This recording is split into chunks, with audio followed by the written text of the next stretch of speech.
The D, man. Yeah, shout out my nigga from D's Media, you feel me? Yo, it's your boy D's Media back again with another video. Like, comment, subscribe to the channel on the road to 100K. Today we're going to talk about Q50 and Rell Vert beefing on the internet. Let's jump straight into it. I kind of figured this was going to happen eventually, because it's been too much stuff that been going on after Lil Jeff and Lil Scoon passed away.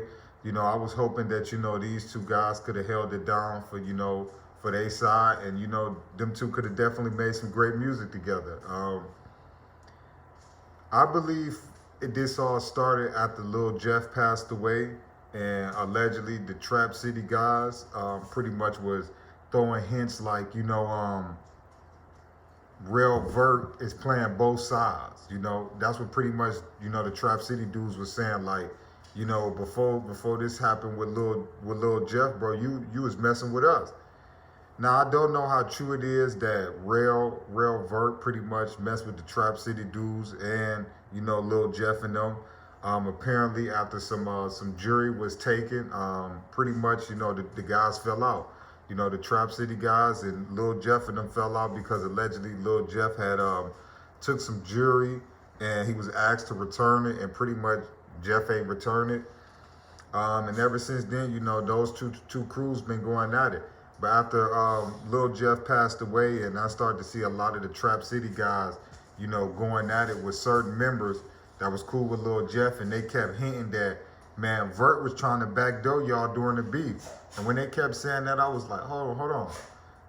They saying that Lil Jeff homie was trying to backdoor his own people.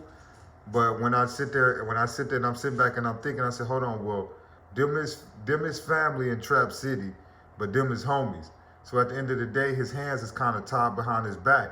If your family beefing with your homies, it's only really, if you can't get in the middle of it and stop it, you pretty much got to let it play, But I felt like, when them Trap City dudes was coming out and hinting that, Rell Vert was trying to backdoor Q50 and them before Jeff had passed away, I kind of figured that was going to start a lot of attention and a lot of beef. And then look at it now, Q50 pretty much say that, he ain't the third Splash brother. And the thing is that Lil Jeff, Q50, and Rell, they called themselves the Splash Brothers. He was supposed to be the third Splash brother, but Q50 pretty much jumped on the internet and said, dude ain't part of the crew no more. Which, like I say, I'm not kind of shocked, because once the Trap City dudes was coming out and exposing that Rell Vert was playing both sides during the beef, I was like, yeah, I kind of figured this wasn't gonna go well, a lot of people right now online is accusing Q50 of telling, because he got out of jail within 2-3 days after having some serious charges under his belt. He had some straps charges, weapon attachments, the tree, that's minor, that's a misdemeanor, but it's apparently dude got caught with a switch and a bunch of attachments to go on it.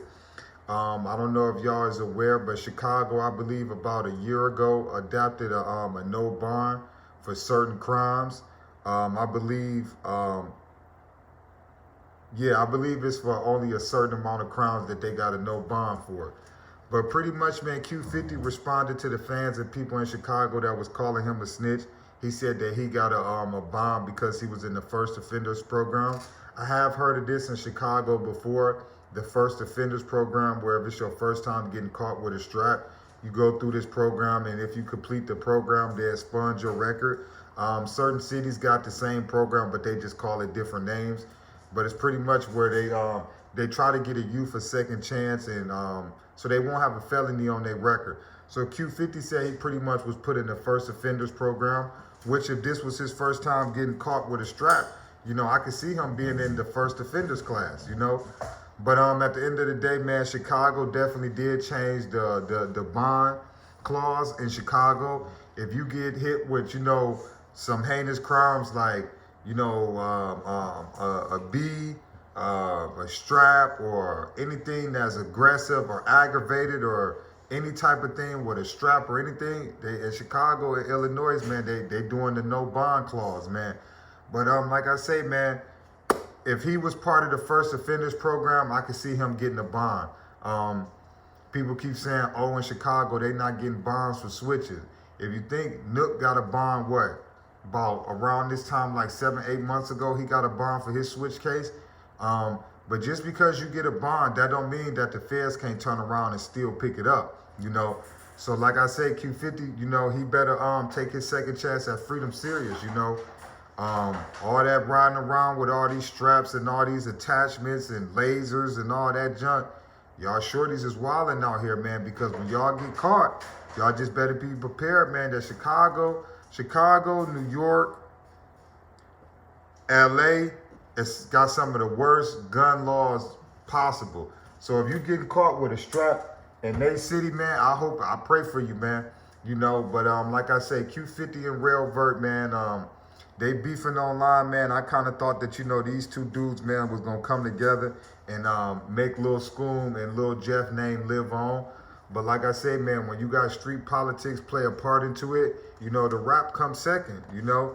And I kind of figured this was going to happen, man, when them Trap City dudes came out after they allegedly did that to Lil Jeff and came on and said, like, yo, Rell Vert, you just was trying to backdoor Q50 and them before the beef went sideways. I kind of figured it was going to go left. But like I said, man, it's just sad for the fans, man, you know, because I was hoping that these two was going to hold it down for Lil Jeff and Lil Scoom, man, you know.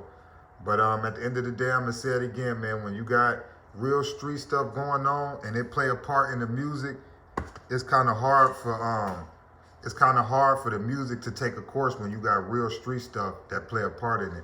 And I feel like at the end of the day, man, you know, a lot of the stuff that go on in Chicago is tied around the streets, man. It's not really tied around the music.